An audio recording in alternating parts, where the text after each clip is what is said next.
This is Duke University. Global trade and environmental justice. Human rights issues are still.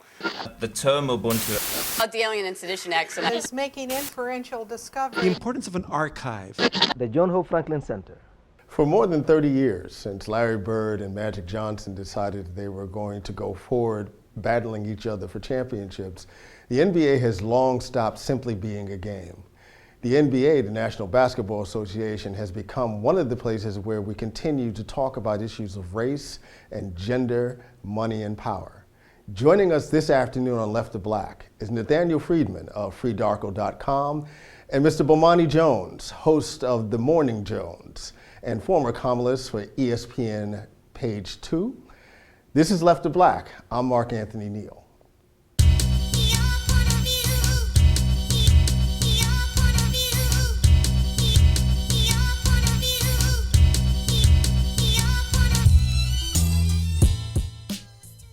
This is Mark Anthony Neal, and you are watching Left of Black.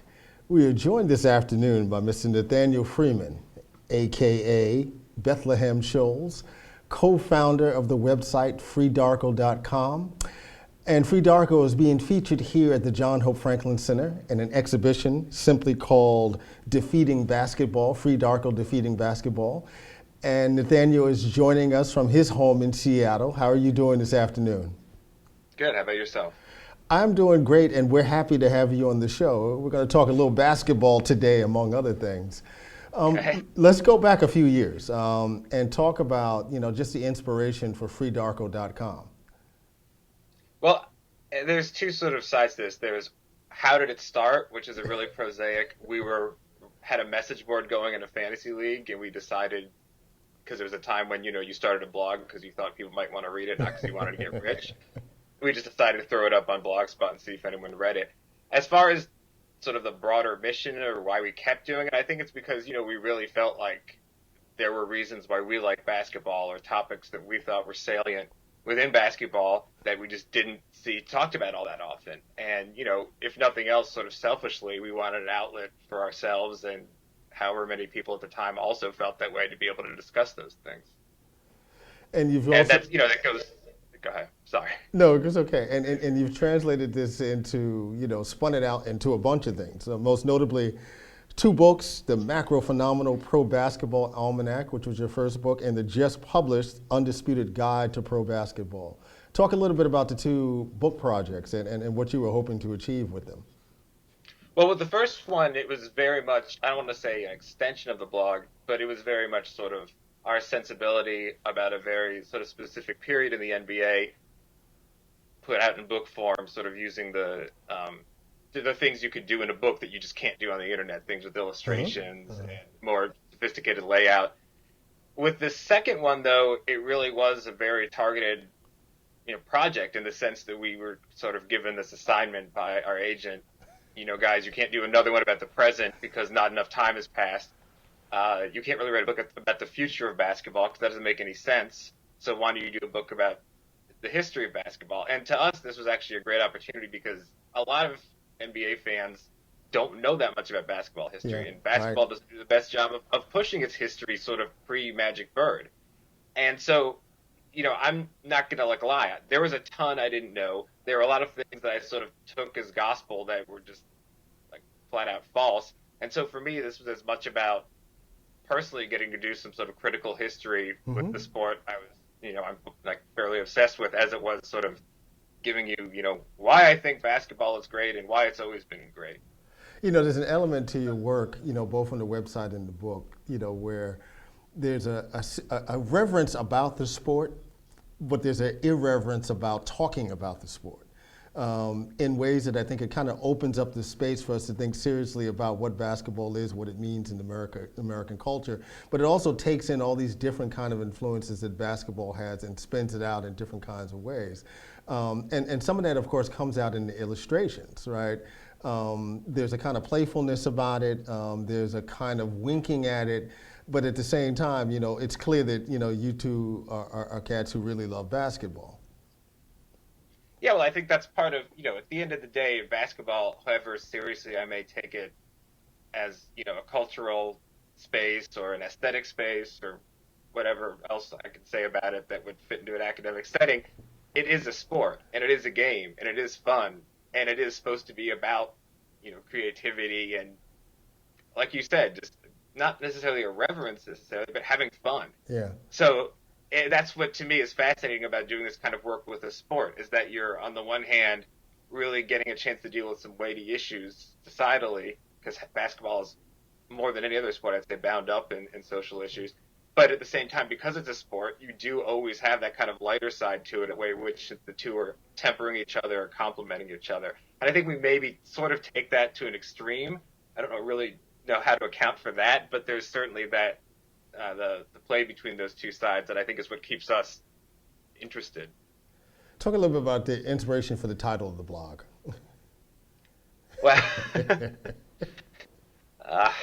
Well, again, there's sort of like the mythological version of it, and then there's the really basic, branding side of it.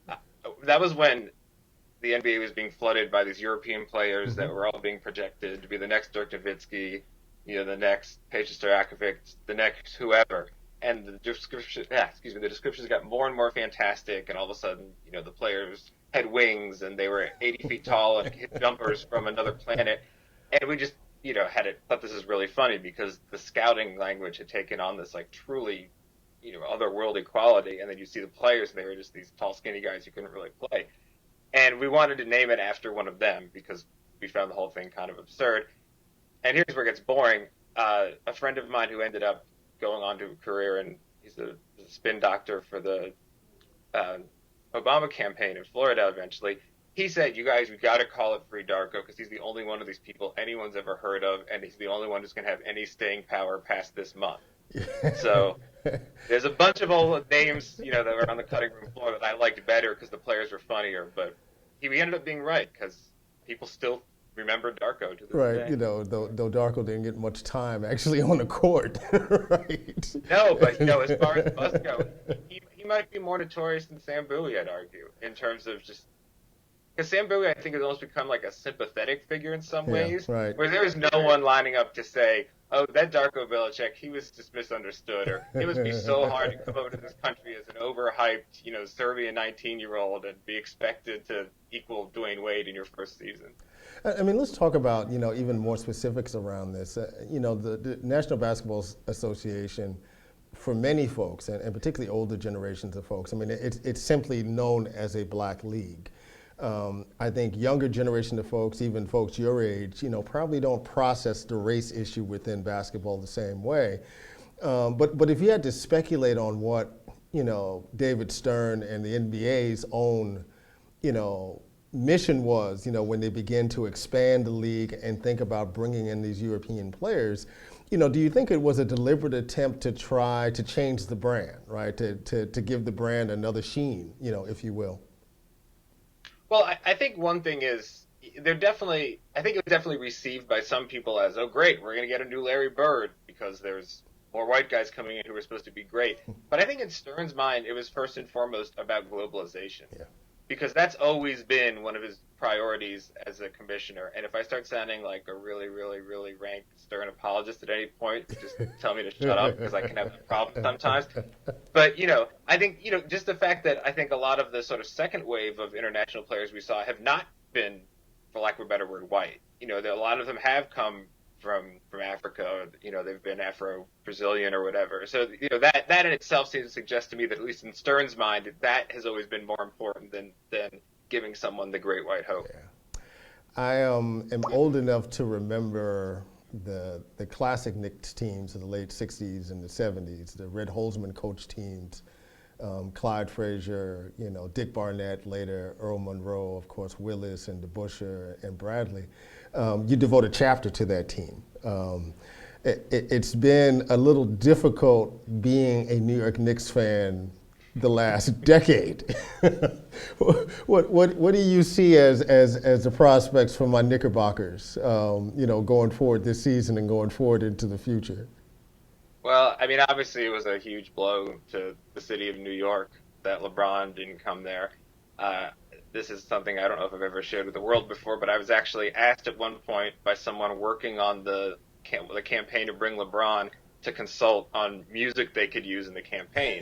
And I had some sort of hang-ups with that as far as like journalistic ethics were concerned and whatnot. But then I was like, this is too cool an opportunity to pass up on, and there's probably money involved. And lo and behold, there was no money involved.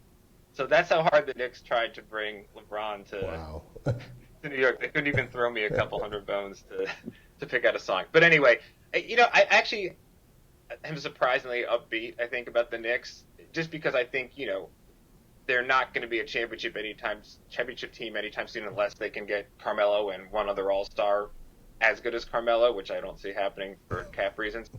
But, I like some of their younger players. I'm a big Anthony Randolph guy. I think Gallinari's extremely promising. And, I'm a UNC kid, so I'm going to continue to believe in Raymond Felton until the day I die. Yeah, a bunch of folks were just talking about Mr. Felton a second ago. I think, look, it will, if nothing else, be an interesting team and a team that should make the playoffs in a league that, let's face it, is becoming increasingly stratified. Yeah. And I think there's a lot of people who wouldn't necessarily maybe even want to be one of those top-tier teams that's been sort of artificially assembled for the sole purpose of winning a championship or contending for a couple of years. I don't know who those people are. But. This is Mark Anthony Neal, and you're watching Left to Black. We're joined by Nathaniel Friedman, a.k.a. Bethlehem Scholes, co-founder of the FreeDarko.com basketball website. And of course, the work of Free Darko is currently being exhibited here in an exhibit that is curated by Miss Kathy Hudson here at the John Hope Franklin Center at Duke University. Simply called Free Darko Defeating Basketball. You were just talking about the New York Knicks and, of course, their inability to land King James. What's your early report on King James? Well, I actually somehow got roped into doing a write about every single Heat game for Deadspin.com column, which I'm not sure now if that was the smartest idea. That would certainly been an interesting exercise, mostly because this team is definitely coming together at its own pace. Just watching them, they seem to be able to blow out anyone without much effort, with the exception of Boston. Just watching them over the weekend, they dismantled Orlando, and then they did the same thing to the Nets. And those teams could not be further apart in terms of how good they are. Yet the box score looked kind of similar to each game, and I think it's because they're very deliberately trying to work out the plan that they're going to implement throughout the season. You're already seeing it in their team defense. They're not, they're. Sorry, go ahead. No, you can almost imagine them flipping a coin before the game. Okay, which one of us is going to score 30 tonight? Right, heads or tails. But see, that's the thing, is that's kind of what it seemed like. And then all of a sudden on Sunday's game, and again, I feel kind of weird that I, talk about the details of a game that was on for me at 10 a.m. on Sunday against the Nets. They pretty much split the points evenly. It was LeBron had 20, Bosh had 18, and Wade had 17, and LeBron was doing a similar role to what he did against the Magic, which was more of, a point guard type thing. So I think they're really trying to just hammer it out and perfect this blueprint for how they can all play together. Because I think that, they're smart. They know that if they just, alternate possessions, it's not going to work against the best teams at their best. That they may be able to blow out the bad teams by just playing against an all-star game, but that's not going to work in the finals. And, I think it all goes back to Riley, I think, in a lot of ways. Because, Pat Riley is Pat Riley. And Pat Riley didn't want those guys together for them to just sort of all take turns throwing the ball up. If anything, he actually, there was an article in the Herald over the summer about how he basically wooed LeBron there with sort of tales of Bill Russell and how Russell sublimated himself for the team and how Russell was the greatest winner ever, but he only really showed up in the box score doing one or two things. And LeBron, of course, everything's gonna say this in retrospect, or after the decision was made, this is gonna be said. But it was all about how LeBron just gushed about his respect for Russell and how much that meant to him. So take that as you will, but it just seemed interesting to me that was a person that Riley could use as the point of reference for, this is who I want you to be to this team. How many games a week do you watch? Again, it's different now because I've got this Heat thing I'm saddled with. I try and keep it to one game a night, just because I feel like that's the maximum. That's like the maximum that I can really just truly pay attention to. But Sometimes more. Sometimes maybe 2 if it's like a particularly good night for games. But I'm not a person who's going to be watching like 2, 3, 4 games every single night of the week. I burn out. You watch Sports Center? No, I don't watch Sports Center. We've been joined by Nathaniel Friedman, who is one of the co-founders of the fabulous website, freedarko.com. Author of the brand new book, The Undisputed Guide to Pro Basketball. And Free Darko is being promoted here, celebrated here at the John Hope Franklin Center in an exhibition simply called Free Darko Defeating Basketball, which is curated by Miss Kathy Hudson. I'm Mark Anthony Neal. This is Left of Black, and we've been joined by Nathaniel Friedman. I'd like to thank you, Nathaniel, for joining us. Thank you for having me. Take care. Rockabye baby, the very first pick. Basketball genius never shoots bricks. You passed on college for the NBA. Now the whole world is watching, so you better earn your pay.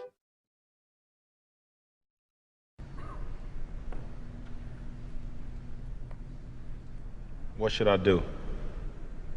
Should I admit that I've made mistakes? Should I remind you that I've done this before? Should I give you a history lesson?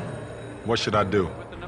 Should I tell you how much fun we had? And the number 1 pick, LeBron James. So, this went well. Should I really believe I ruined my legacy? What should I do? What should I do? What should I do? Should I have my tattoo removed? Want to see my shiny new shoes? Should I just sell shoes? Shiny new shoes? Or should I tell you I am not a role model? Hi, Chuck. Seriously, what should I do? Should I tell you I'm a championship chaser? Did it for the money, rings? Should I be who you want me to be? Should I accept my role as a villain? Maybe I should just disappear. You should play football. Should I stop listening to my friends? They're my friends. Should I try acting? You just got to deal with the heat, man. Be patient. After a while, the temperature drops, and everything is free and easy. Should I be writing this down? Uh-huh. Should I make you laugh? Or should I read you a soulful poem? Shoot me with your words. You may cut me with your eyes. But still, like air, I'll rise. Or should we just clear the decks and start over? Coming through here! What should I do? Should I be who you want me to be?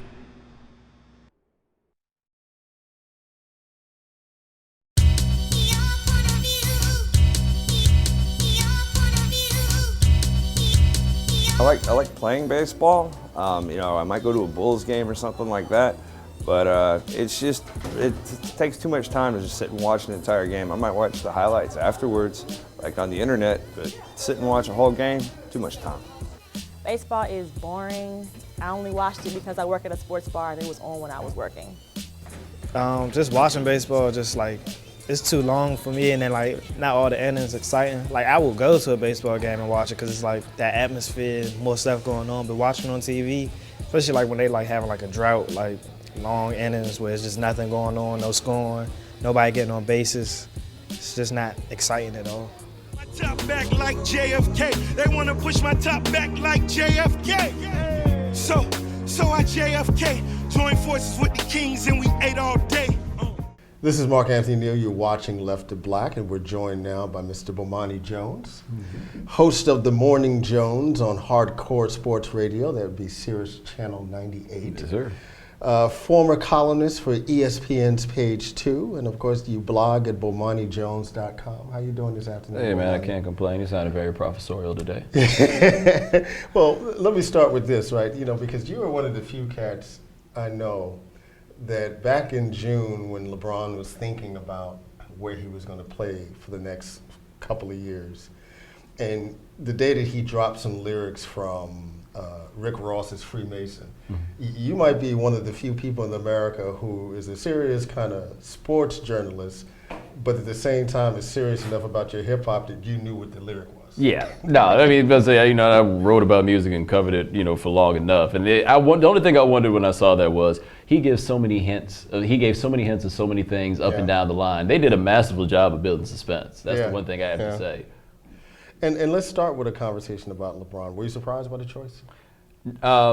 to a degree. I didn't think Miami could, logistically pull off everything they had to do in order to get him there. And I did wonder at the end whether he had the stomach to leave Cleveland. I knew he could not go back to Cleveland just because of the basketball team. The basketball team itself, I thought, made it impossible for him to return. Then after that, the quality of the team? Yeah, you're never going to win in Cleveland. Okay. And it's one thing that I think people really lost sight of is that in all the time that LeBron spent in Cleveland, they were never able to sign a legitimate free agent because nobody wants to live in Cleveland. I mean, there are only a few teams in the NBA that really have legitimate chances to sign free agents. Cleveland never was one of them, not even with LeBron, not even over all of those years. So I knew he couldn't go back there. It's interesting. Kind of like being a baseball player in the 70s when the Expos were still around. Right. They're not going there. It's almost, not to the same degree, but NBA fans remember Steve Francis in his, the look on his face when he got drafted by the Grizzlies. Like, there's no way in the world I'm going there. And he didn't. Talk about the fact that, they clearly talked, Chris Bosh and LeBron and D. Wade clearly had talked about this, in some ways kind of planned this out. Do you think it's a power move? I mean, there's a whole history about the NBA, and I think this was lost in the conversation about LeBron's move. These are basically employers in this multi-billion-dollar league who don't have a whole lot of flexibility, right? I mean, think about the whole idea of a salary cap, right? That someone in a free market society is going to dictate that there's only so much that you can make from us. Well, here's what happened.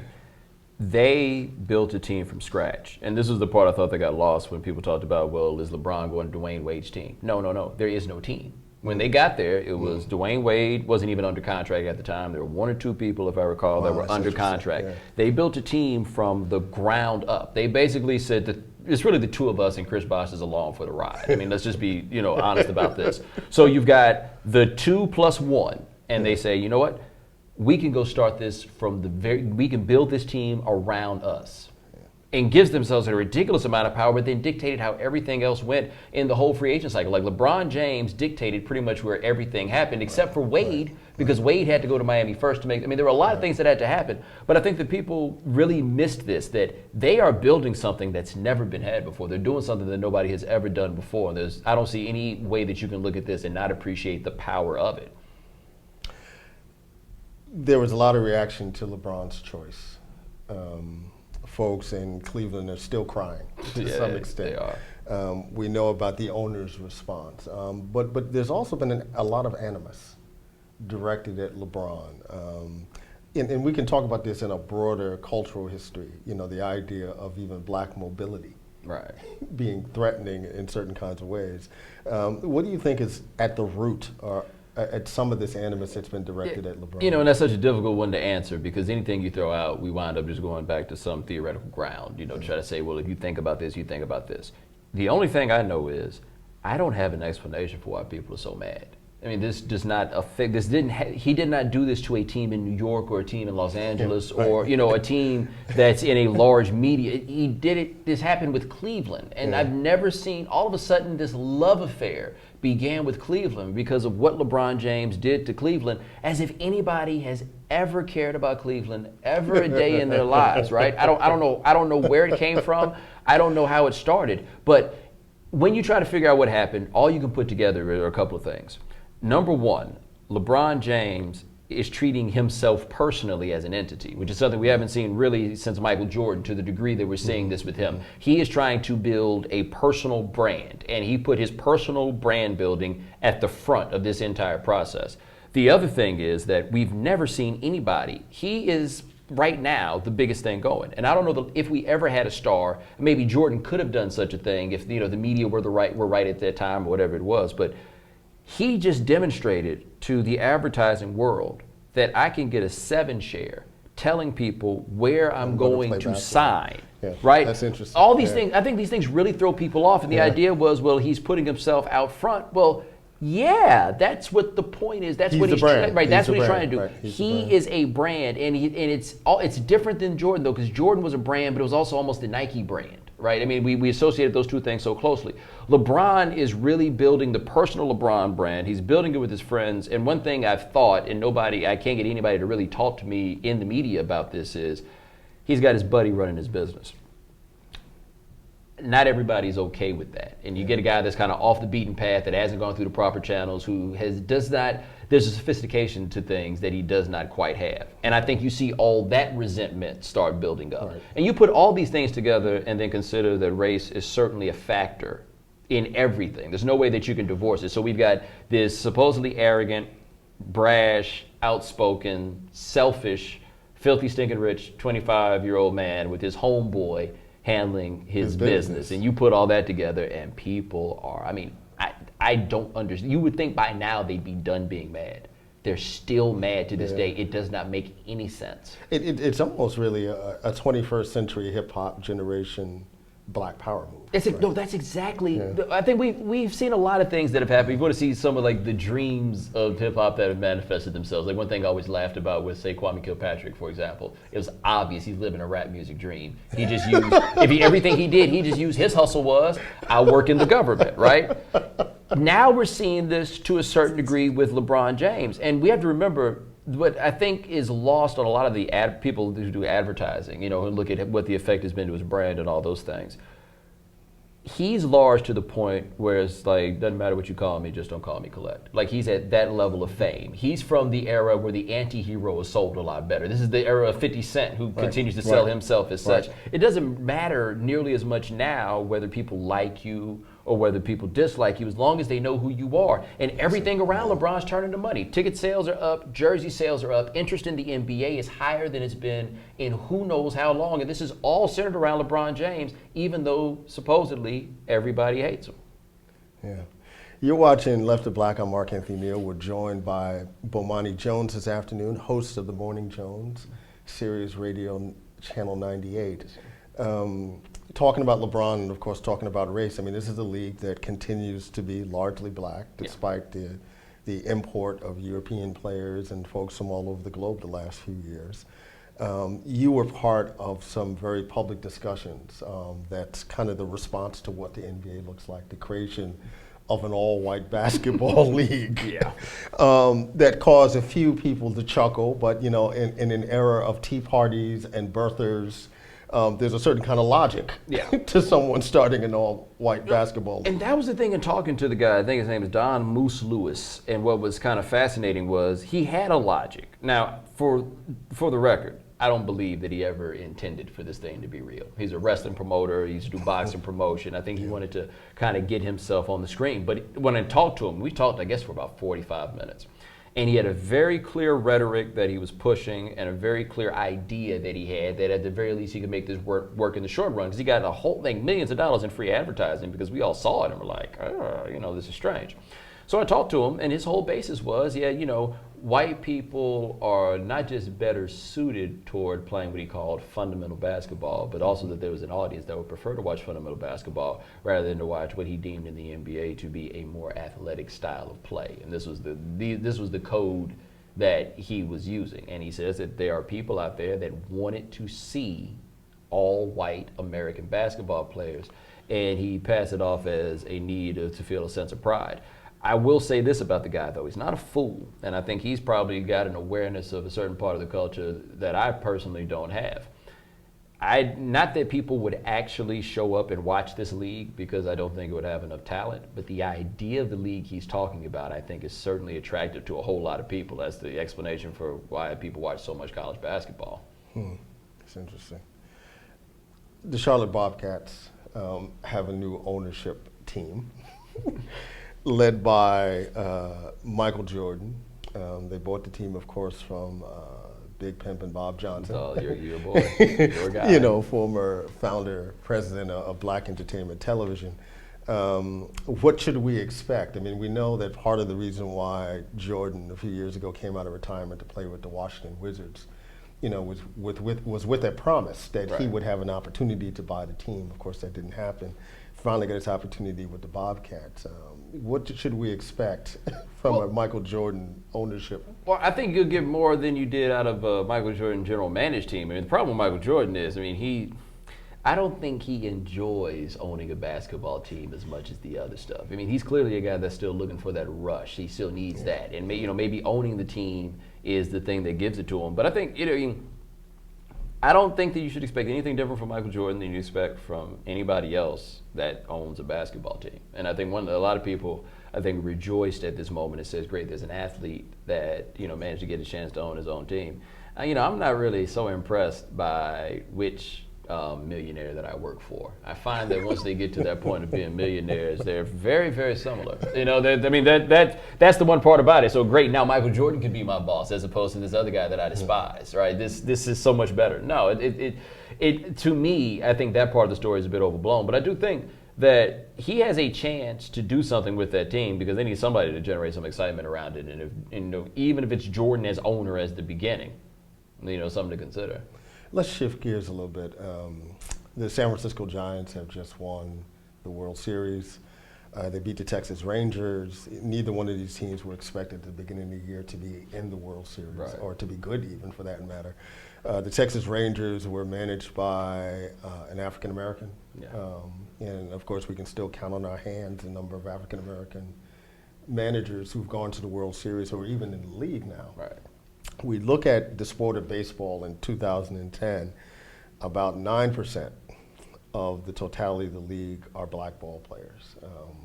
30 years ago, it was at a high of 30%. Why aren't black folks watching and playing baseball anymore? Well, one thing I'd say about the watching part is it's not just black people. It's like, why aren't people watching baseball? Yeah. I mean, baseball is losing in the ratings to Monday Night Football, and I don't mean like a Titanic clash. World Series versus a regular season game. In Tennessee. Right. Cliff Lee against the Yankees lost to Jacksonville in Tennessee. Yeah. That's so I think that's a key one. With black people in baseball, I think a whole lot of people are asking the question, and I think it's helpful if you kind of approach it more from a social scientific background, and I bet that you find the answer. Now, if you go back and look at the great Hall of Fame black baseball players we think of, really from the golden era of the late 50s to the early 70s, Aaron, Mays, Frank Robinson, up and down the line, most of those guys are from the South.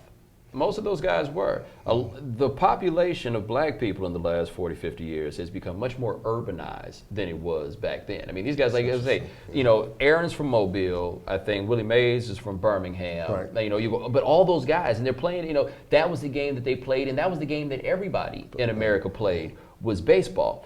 Now you move, we have integration goes through, all these things happen. A few things changed.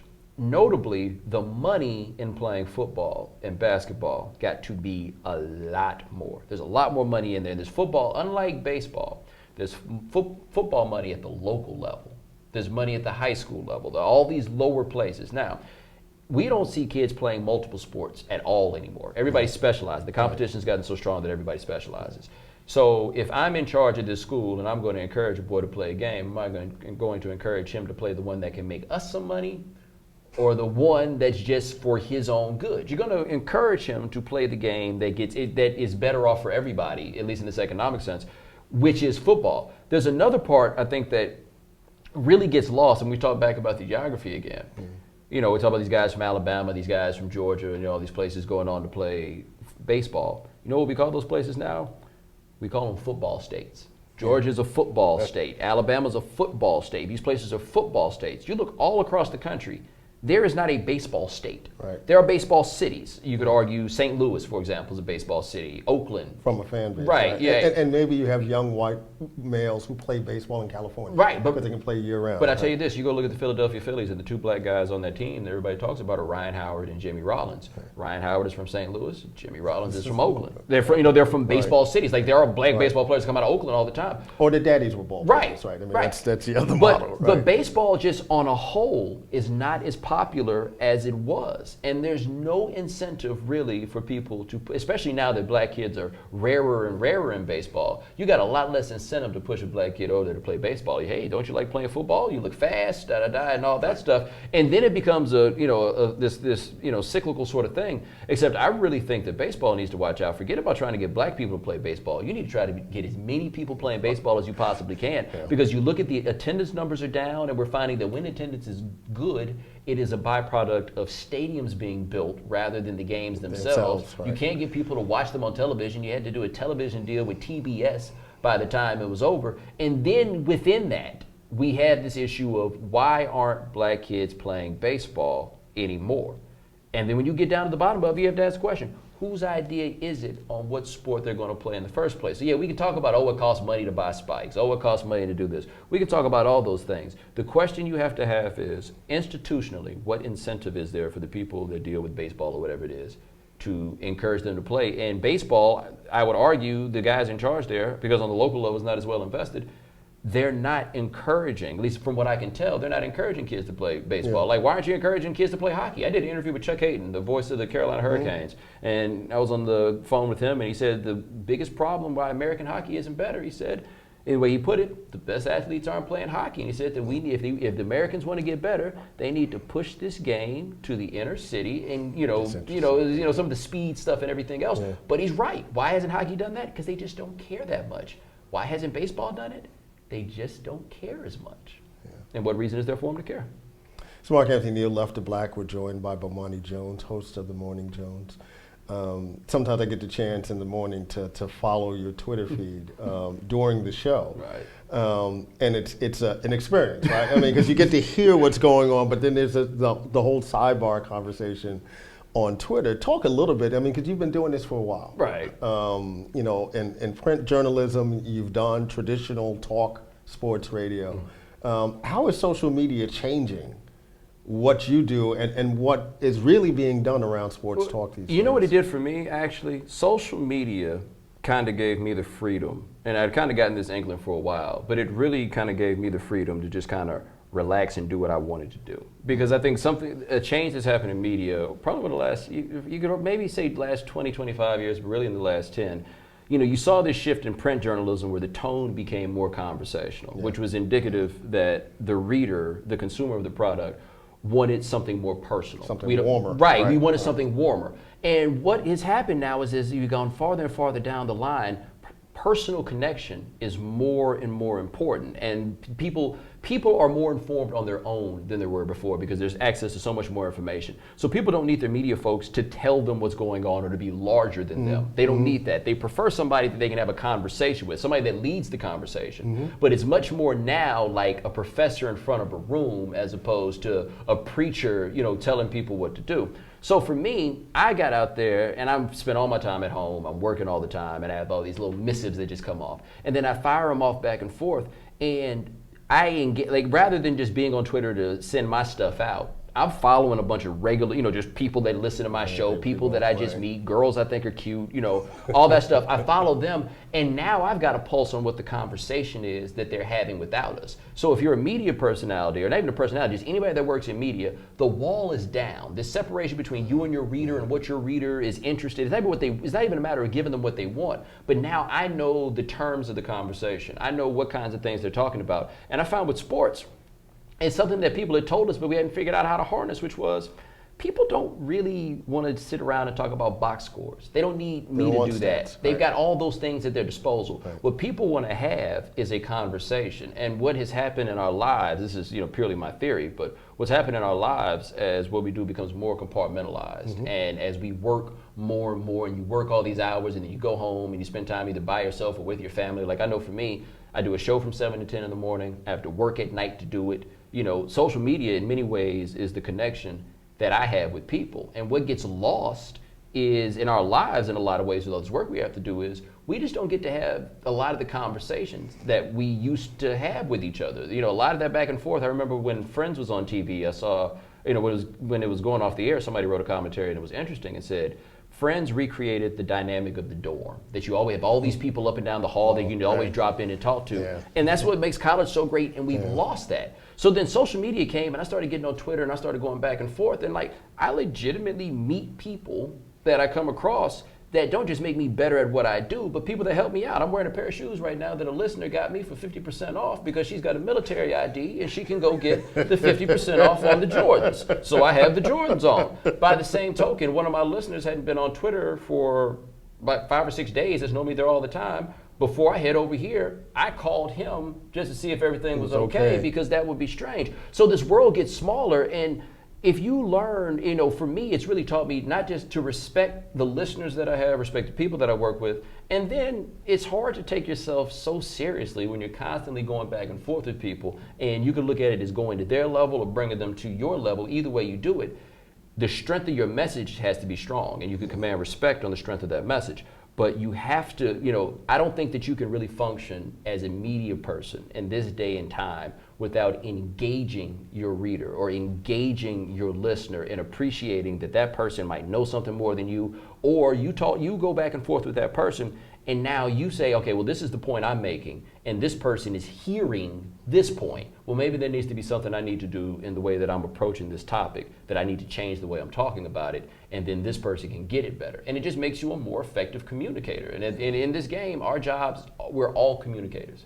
And whatever we can do to figure out how to make our point the best, that's what we do. And I guess one last thing is that it's, at least for me, I've just learned so much from just kind of relaxing and laughing at people. Like, I realize people aren't taking this stuff that seriously at all.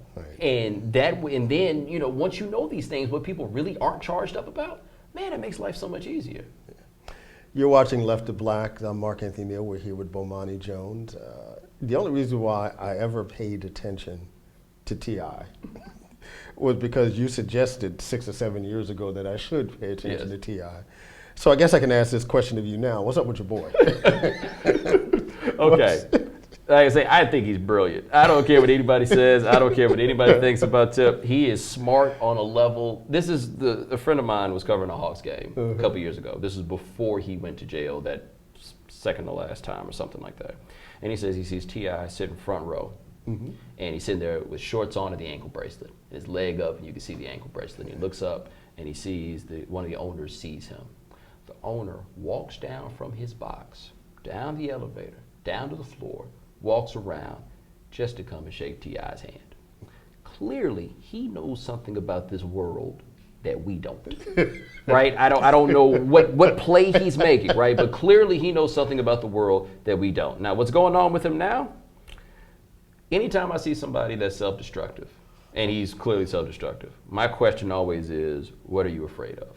Right? You see people when they get like close to a marriage and the marriage is coming close and they don't have the heart to end it themselves, they'll do something to sabotage it. So what are you afraid of? Now, if I can go into touchy-feely music critic mode for a second, it is the second to last song on Paper Trail right before he went in that last time called You Ain't Missing Nothing. It's this whole thing, letter to guys in jail about, look, you're in jail, you're going to be in there for a long time, it's no big deal. When you get out, we're going to have a good time, but just know this, man. Out here, everybody's just doing the same thing they were always doing. You ain't missing nothing. That's the whole idea. The game hasn't changed. It's people doing the same thing in the same places and everything else. And I listened to that after this last incident. And I stopped and thought about it, and I was like, I don't think he expected to live this long. Wow. It's kind of like Mickey Mantle. We got to a point where he had that cancer. It was just like, whoa, he didn't expect to live this long. At this point, if you're not an educated person, and as bright and as brilliant as he is, he's not an educated person. You're not an educated person. You got all the money in the world. You've got a woman that you love. You've got all these. You've got these kids and everything else. But really, what else is there? Like, what's next? And I can't imagine looking at my life and just saying, I've lived longer than I thought I would. All my friends, you hear him talk about it song after song, they're all dead and in jail. Like, all his friends are dead or in jail. It's almost like Bodie toward the end of The Wire, where you look up at it and you just wonder. He's the last soldier standing. His 30 and my 30 are not the same 30. And that's just kind of what I wonder. The other part of it is, as a wise man once told me about smoking marijuana in cars, that's where they're looking to get you in your car anyway. And that's a self-destructive person. Right. So that's the best I can give because it's an irrational behavior. I'm an economist. We don't deal with these irrational behaviors the same way. But I still contend, you may not agree. You go back and listen to those first 3 or 4 T.I. records. They're smart. There's a reason why Andrew Young so championed his cause that last go round, and it's because he has a mind and a potential and a persona that could do great work. He's like Tupac to a degree, except he's smarter than Tupac and actually has more sense. And better acting chops, maybe. Yeah. Well, Tupac had passion. It's the passion with Tupac. That made everything okay because he was passionate about his destruction. We've been joined by Bomani Jones, the host of The Morning Jones on Sirius Radio Channel 98. Also maintains the blog, BomaniJones.com.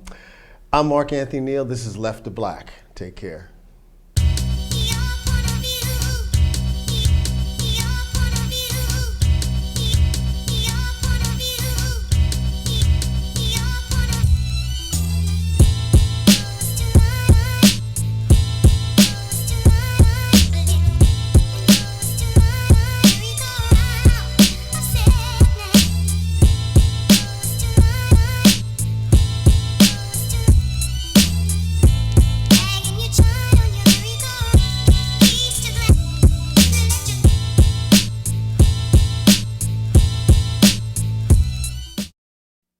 Produced by Duke University. Online at duke.edu.